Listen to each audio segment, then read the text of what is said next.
feels good to be back, Tyler. Taylor, it feels great. I got to tell you what, and it feels great to be an FAU Owl right now. Let's get us started with some FAU soccer. Of course, our men's team has been doing wonderful this season.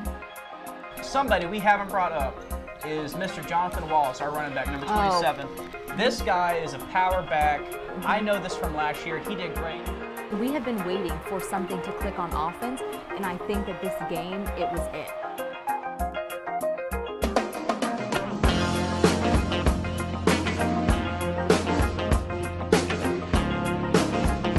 Hey folks, welcome to this week's edition of the Blue Wave Sports Show. I'm Taylor Stewart. And I'm Tyler Tipton. This is our Thanksgiving week edition. Gobble, Dressed gobble. up like a little turkey. Okay, so we have a lot to cover in a short amount of time. First, let's talk about FAU football. So, Pat Chun has announced that December 8th, a new head coach will be named, which will give this new head coach a week to recruit. Don't know how much that's going to do before the dead period. So, I mean, maybe the coach already knows who he is. Yeah, maybe, hopefully, we'll talk about more of this in the panel. Hopefully it's Coach Wright. Mm-hmm. I mean, I think that would be a great move. You know, he's undefeated right now. And plus, if we go to a bowl game and you have a different head coach, that's going to be... That's kind of a weird dynamic. Exactly. Yeah, as you mentioned, he's undefeated as being head coach. And I think as far as recruiting goes, it would be the best decision to hire Coach Wright. Yeah, I mean, why not? I mean, he's undefeated right now, okay? And I don't think we're going to lose against FIU. We're 30-point favorites. Yes, we are. Okay, and if we make it to a bowl game, and just making it to a bowl game, period, I mean, why would you change that? Why would you change that? Exactly. And that's going to bring a lot of recruits over here, especially since USF has done bad this year, so flock away from them. Florida's not making a bowl game while we may. Yeah. That's something to note. FIU, they have one win this season. Yeah. Right now we're a pretty attractive team in Florida. Yeah, we're the fourth best team in Florida. Yeah. Of course, you have FSU, UM, UCF. Yeah, and then us. And then us, yeah. So it's good for us. Hopefully we keep Brian Wright. We will see. As of by December 8th, Pat Chun says we will know. So I think we're all anxious waiting for that. In other coaching news, of course, Pelini took back his letter of resignation, and now he has been fired. He has been fired now. So that deal is behind us. In the past, they took care of it. Hopefully only looking forward from here on out.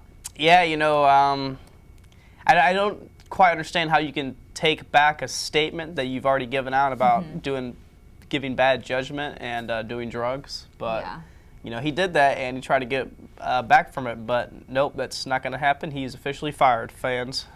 Yeah, so that's good. That's cleared up. And so of course now we improved over the weekend. We are now 5-6, looking to get our 6th win. As you mentioned, we are 30-point favorites, so it looks like we will end up even on the season. Yeah, I think 6-6 sounds great to me compared to 3 wins last year. Definitely. 1 win the year before, and let's not forget, when we win against FIU, that'll be 4-0 for Coach Wright. Okay, and doing that with all the adversity that happened with Coach Pelini, being dismissed, you just got to give these players a lot of credit. Yeah. And the coaching staff. Of course, being 6-6 is a huge improvement. That's nothing to be embarrassed about. We easily could have been 8 before, so keep that in mind. It looks like next season, of course, we have Quez, we have Dukes, we have a lot of our really, Jay Warren running back. We have a lot of really great players coming back. So next season, I mean, it should not even be a question about being bowl eligible. Definitely. Looking to make big blue waves next year. Well, we're definitely making waves in Conference USA, which is, our little slogan, making waves. That is definitely for sure. Something else, Taylor, that's for sure. I know you talked about how I'm a turkey. If I'm a turkey with this shirt and you called me a pumpkin before, I have to say, related to Thanksgiving, I can call you a little chocolate cream pie right here. We got the vanilla filling coming out. So. Anyway, moving forward. Men's basketball. Okay. Things are not going so well for us. Yeah. We are 1-6 on the season. It's not a laughing matter. We need to get serious. This is bad. We're 1-6 on the season. Yeah, I mean, we're going to get into a whole fire Jarvis or not debate on the panel. I don't even think it's a debate. I think. But me and you stay on the same point. You know, something's got to change quick. There's no reason we should be 1-6. We have a better team than last year, if you ask me. One bright spot we do have is we're going to be signing Travis Graham, who's from Martin County High School. Since his sophomore year, he has led his team in rebounds and blocks. He led Martin County High School to their first Final Four appearance in 25 years. Wow. So that, despite... Travis sounds like a leader. Yeah. Despite everything else going on, that is a bright spot for us in men's basketball. So hopefully we can turn it around. We have some tough games coming up. But in our panel, as you mentioned, we'll get more into the whole. Yeah, we'll get Jarvis more. Stay or should he go? Yeah, we'll get our hands dirty but there. Women's basketball actually is doing quite well. Yeah. They're on a 3-game winning streak. So they have been doing really well this season. It's a young team, got some young players, some more experienced players, and I think things are gelling for them.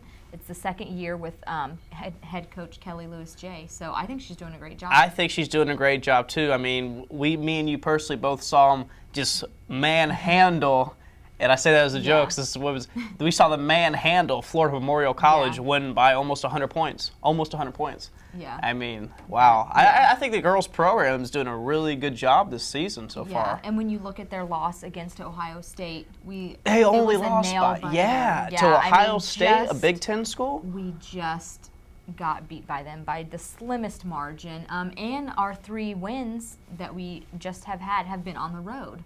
That's good. So that's really great for us. I know they're probably excited to come home and get some more wins. They're undefeated at home as of now. So keep up the good work. They're doing well. Definitely.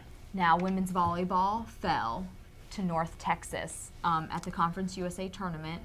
But we should keep in mind, you know, they only a week before they had beat North Texas. Yeah. So that kind of stinks. But they lost in 4 sets. They were able to get a set off of them.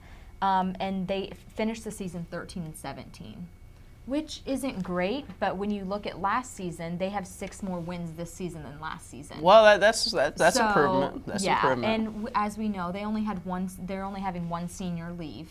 Over half the team is freshmen.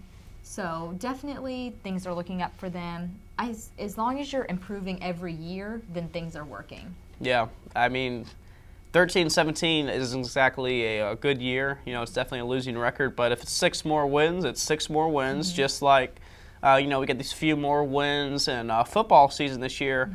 We're going to break even at 6-6 most likely. But, you know, there's more room for improvement in the girls' volleyball team next year. They're a young team, too. So I expect them to do a lot better next season. Exactly. You know? And I definitely think that will be the case. But stay with us because we have some heated debates coming up in our panel. We're going to get into some Broncos-Patriots debate.